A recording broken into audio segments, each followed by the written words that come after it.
Hi there, faith friends. I am Jose Dexter Amparo, and I will be your gospel sharer for today.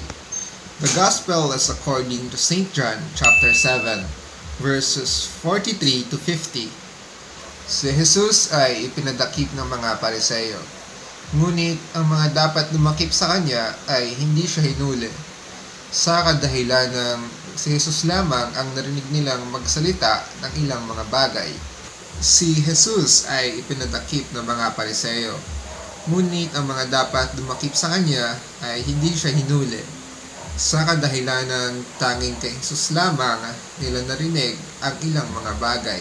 Nagtaka at napatanong ang mga Pariseo kung bakit hindi na idakip si Jesus samantalang si Jesus lamang ay nagsalita sa kanila. Sila ay napaisip kung saan nga ba galing si Jesus. Siya nga ba talaga ang anak ng Panginoon, ang Mesiyas? O isa lamang siyang taong magaling magsalita at manloko? Marami sa atin ang hindi pa nakakakilala kay Jesus o di kaya naman ay patuloy siyang hinahanap sa ating buhay.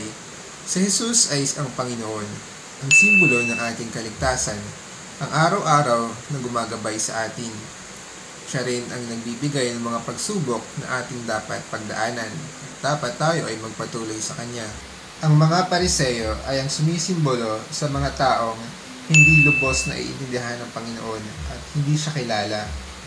Sila ay natatakot sa kung ano pa ang kayang gawin ni Jesus at hindi kayang tanggapin ang kanyang mga ginagawa. Sa ating pang-araw-araw na buhay ay dapat pa nating kilalanin si Jesus pati na rin ang ating sarili. Sa pamamagitan ng panalangin ay dapat tayong manghingi ng gabay sa Kanya at umasa sa mga plano niya para sa atin dahil ang Kanyang nais ay siyang dapat manaig.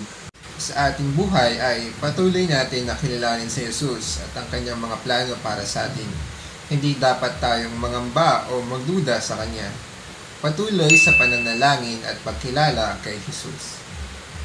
To be more updated to daily gospel reflections, please subscribe to our YouTube channel, Facebook PH, or visit and log in to www.facebook.ph. And always remember, God first.